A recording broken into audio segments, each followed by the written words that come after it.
From the leading edge of new discoveries to the front lines of disasters, from family safety and security to the limits of exploration on this planet and of other worlds, and to virtually every part of our daily lives, radio communications continues to find new ways to make the impossible possible, benefiting human society in the most remarkable ways. Amateur radio, also called ham radio, opens a door making it easy for anyone to learn, use, and discover the power and possibilities of radio communications. Just for example, amateur radio can provide the ability to experiment, design, and build on the latest communication technologies, or simply a way to meet and enjoy new friends. It can connect people in your region, around the world, and across cultures, establishing international goodwill, or it can simply be used to provide safety and security for individuals and families wherever they live or wherever they may travel. Amateur radio can also be used as a powerful educational tool in schools and other programs to stimulate the interest and imagination of younger and older minds alike. Even when the power's out and the internet, television, landlines, and cell phones all go down, amateur radio can easily provide the capability to communicate across the street, around the world, and even into space. Throughout history, people have always had a passion for communicating and finding better ways to do it. In the beginning, man resorted to shouting to make himself heard beyond his immediate surroundings. Then as now, the human voice could only carry so far. But later, when people learned to master fire, they used signal fires, placing them on hilltops or other clearly visible landmarks. In ancient America, Europe, and China, signal fires were used to quickly communicate important messages across greater distances. It wasn't until the 18th century that the use of the optical telegraph and other optical systems began making it possible to send messages across longer distances. The average distance between optical stations was typically only 10 kilometers, but it could be up to 3 times that across the water. At the end of the 19th century, Italian inventor Guglielmo Marconi invented wireless signaling, and in 1901 he managed to transmit a Morse-coded signal nearly 3,000 kilometers across the Atlantic Ocean from Cornwall, England to Newfoundland, Canada. It was at this point in history that radio communications was born, and since then scientists and inventors have built on this understanding to develop an amazing array of technologies that have benefited us all. I would challenge you to think about all the ways that radio frequency technology benefits our world. At the end of this video, we'll provide many more examples, but here are just a few applications where radio technology is used today in our lives. Radio technology allows amateur radio operators to communicate anywhere in the world, and even into space, without depending on complicated communication networks or infrastructure-dependent systems. And it makes possible virtually all of our entertainment systems that we use and enjoy today, both inside and outside of our homes. Public service organizations throughout the world also depend on radio technologies as a critical part of their systems that provide services to their communities and to save lives. And within the medical industry, radio devices help to save lives, reduce suffering, and improve patients' everyday lives. Radio technology is also used to detect and warn us of all types of dangers and disasters, providing early warning and protection for people throughout the world. And it provides a very accurate and secure way to identify people and objects, and to detect many different types of safety and security risks. On air, land, and sea, radio technology makes it possible for us to easily navigate our world, and all of our mobile phones, satellite systems, wireless computers, and networks are made possible by its use. Radio frequency technology has also become an increasingly essential element in many areas of advanced research and development, opening new doorways to many exciting new discoveries that are reshaping our world. And it provides very high levels of convenience and ease of use in many parts of our individual lives. We even find radio technology being used under the earth for many interesting and challenging applications that would otherwise not be possible. And far above, in orbit around the Earth, it is being used in many creative ways to watch our planet, protecting and providing many benefits for human society. Radio technology even makes it possible for us to learn about other worlds. For example, it has been used to survey and study many different planets, and it is now being used on the surface of Mars to explore the planet, to remotely control the Mars rovers, and to communicate with the Earth. Radio technology also makes it possible for systems like the Hubble telescope to operate outside of the Earth's atmosphere and teach us about the deepest reaches of our universe by enabling communications, remote control, and the transmission of images to Earth. And at about the time that this video is being published, at more than 18 billion kilometers from Earth, something remarkable is happening. The Voyager 1 spacecraft, launched in 1977, is now passing through the Helio sheath. Voyager 1 is now the furthest man-made object from Earth, and it is continuing quickly on its journey to soon enter interstellar space. And on board, its 23-watt radio system continues to communicate, sending us new scientific information and teaching us about its surroundings.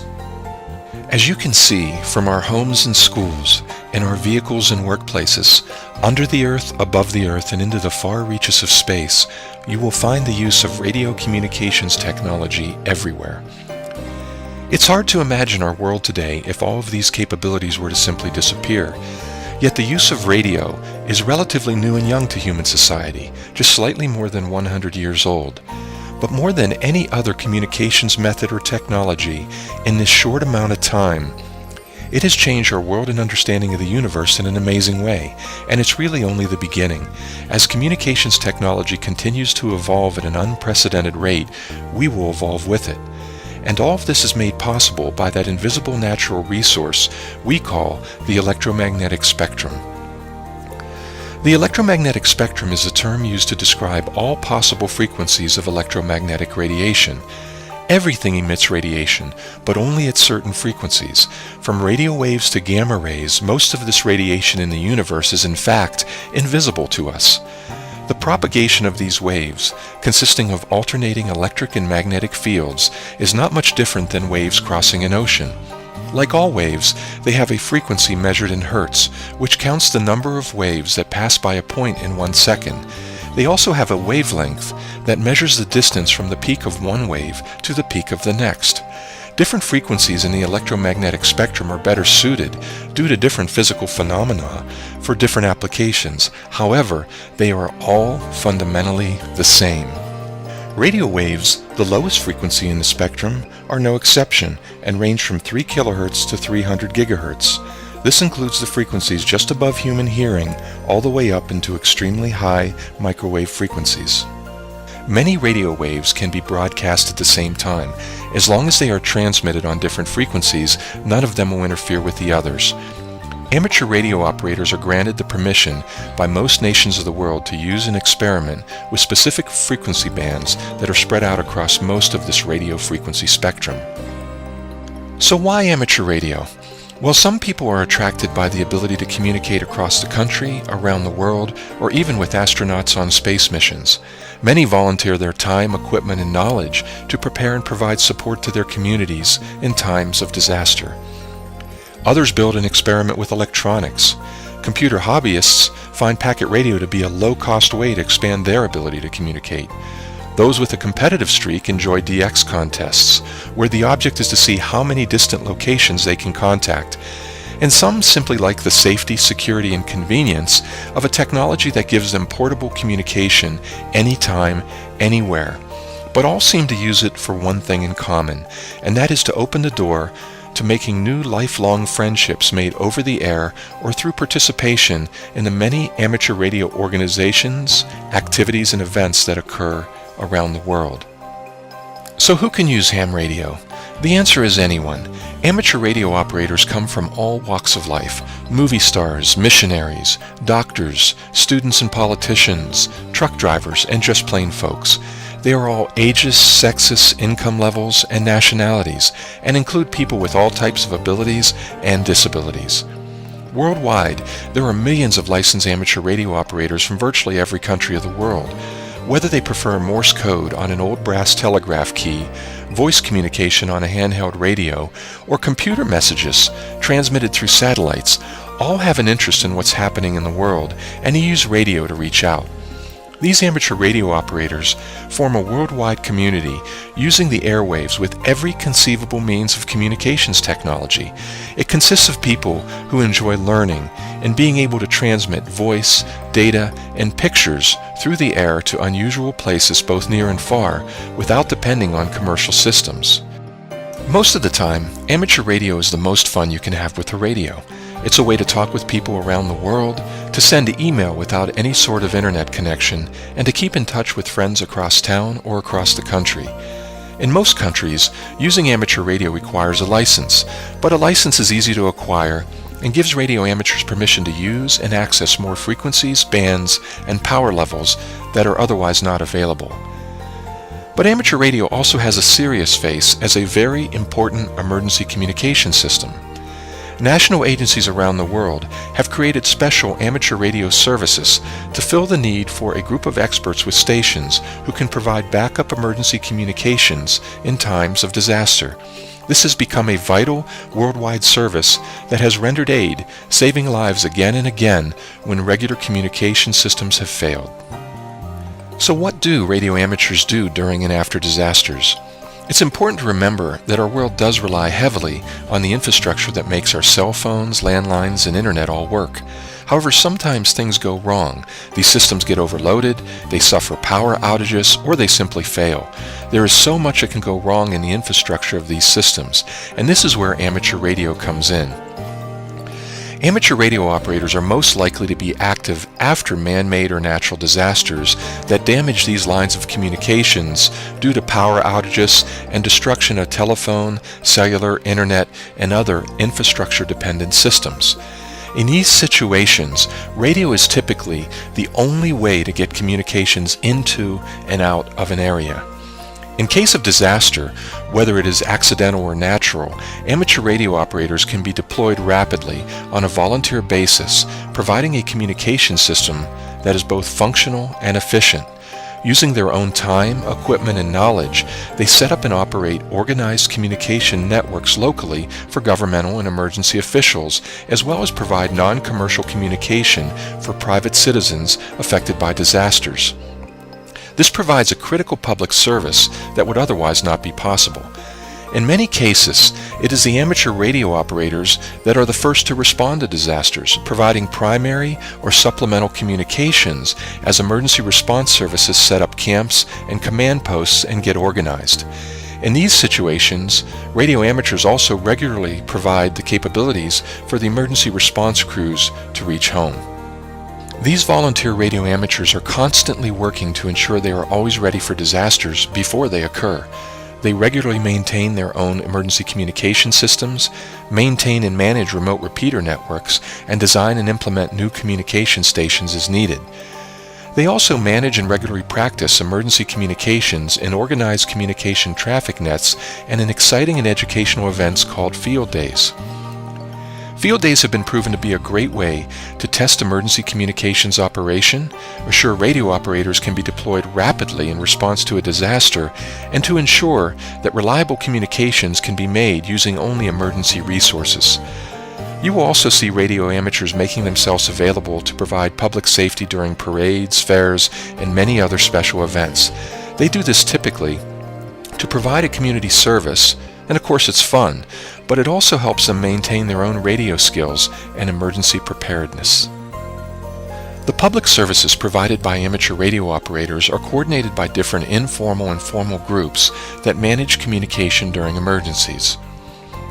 At the local or regional level, amateurs may participate in local emergency organizations or organize local traffic nets. At the wider level, amateurs are often involved with regional emergency management operations, and in addition, some amateurs volunteer to operate at the national level in cooperation with amateur radio services that are organized by various governmental organizations and agencies. Most of these amateur radio services have formal agreements with their governments in their countries.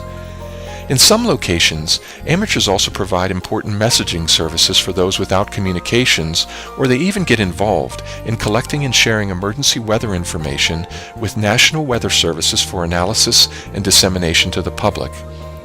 At the end of this presentation, we will provide more information about how you can identify and contact the different amateur radio services and organizations in your country. For many years, government agencies have recognized and valued these public services provided by amateur radio operators.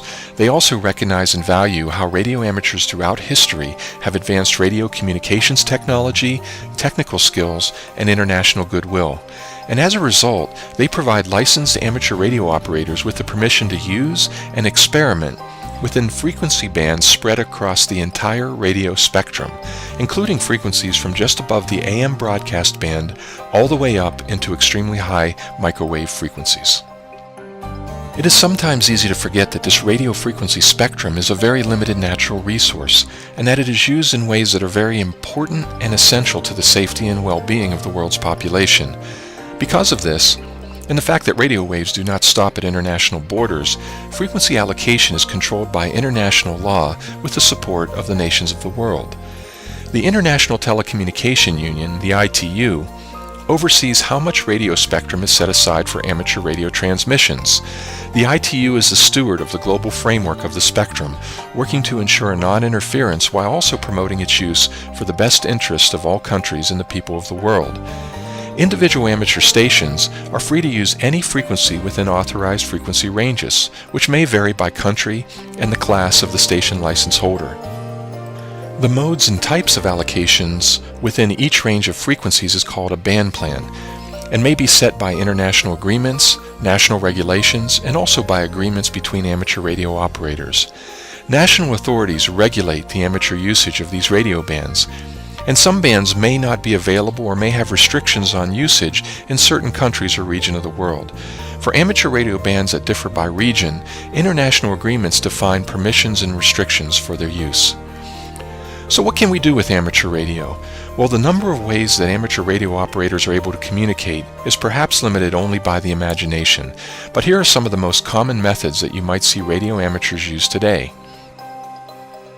Amateur radio operators can communicate using voice in many ways, across many different types of modulation and protocols. They also use and experiment with digital data. For example, for text and data, Morse code is still widely used. Packet, radio teletype, and PSK are also other ways to communicate, and even faster transmissions are being developed using methods which can send almost any form of digital data. Many also use television to send pictures over the air. The most popular modes of communication for video include amateur television, slow scan television, and facsimile. Some amateurs even experiment and develop and test their own new modes of communications, and others choose to design and build their own antenna systems and other radio system components. There is a lot of freedom in the use of these radio frequencies, and amateur radio operators seem to always find new and creative ways to combine these for special activities. A few examples include long-range radio remote control, which might include controlling model planes, boats, cars, helicopters, trucks, and tanks over great distances. Earth-Moon-Earth communications, also known as moon bounce, which is a radio communication technique that reflects signals off the moon to reach distant Earth-based receivers. Internet relay linking, which is a project that links amateur radio stations around the world using voice over internet, establishing a system using both radio and internet links for communications. Low transmitter power, or QRP, an activity that challenges operators to transmit at the lowest possible power levels while also aiming to maximize one's effective range. The launching of high-altitude repeaters in observatories, typically using balloons to lift amateur radio equipment of all types high into the atmosphere for many different types of uses and experiments. And OSCAR, an abbreviation for orbital satellite carrying amateur radio, made up of satellites in space that can be used for free by licensed amateur radio operators for voice, data, and other methods of communications. In the world of amateur radio, these capabilities are all accessible by amateurs. The only limit is the imagination, and there truly is something for everyone. People's fascination and interest in ham radio is something that also naturally spans languages and cultures, as well as geographical and political borders. This is yet another reason why you will find radio amateurs in virtually every country. Through worldwide communications and events, amateur radio inherently promotes cultural awareness, cultural understanding, and international goodwill. This creates the opportunities to make friends in any corner of the world, to practice a new language, or to learn about foreign customs and lifestyles. And learning is something that I believe is one of the most important aspects of amateur radio. It seems to easily capture the interest and enhance the creativity of young people. It also creates tremendous opportunities in so many academic fields and so many areas of learning. And it does all of this by bringing to life the science and teamwork that makes learning more exciting. Just for example, many amateur radio projects and activities commonly mix elements of electronics, physics, electrical engineering, mathematics, mechanical engineering, construction, off-the-grid power sources, and other concepts that were undreamed of just a few years ago. These projects and activities also provide the opportunity for students to experience and learn important life skills like teamwork, planning, problem solving, project management, and communication. Skills that will help the students be more successful as they prepare to enter and begin their adult lives and careers. Amateur radio can be used very smartly to improve learning and to spark the interest, imagination, and creativity of students in many ways. It allows them to experience, touch, see, and understand what they learn instead of just cramming in facts from books and lectures. Bringing amateur radio into schools is a great opportunity. In fact, amateur radio has already been integrated into school curriculums in many countries of the world and is creating great success in improving learning, motivation, and results. But amateur radio is not just a powerful educational tool. It also provides the freedom to explore, dream, experiment, and discover. In fact, the amateur radio frequencies are the last remaining place in the usable radio spectrum where anyone as an individual can develop and experiment with wireless communications. Amateurs not only can make and modify their own equipment, but they can create whole new ways of doing things. Because of this, radio amateurs have historically always been on the leading edge of many new technologies. For example, amateurs were experimenting with technologies like television and personal computers long before they became consumer products in the home. In many different ways, many radio amateurs enjoy being creators, not just consumers of wireless technology. Whether you want to experiment with leading-edge technologies, help others keep in touch with family and friends, talk with the other side of the world, serve your community, or have a radio for emergency communications whenever the power goes out, it's easy to get started in amateur radio. The best way to get started and learn is to listen to amateurs on the radio bands, read about amateur radio, or best of all, meet and speak with radio amateurs in your area.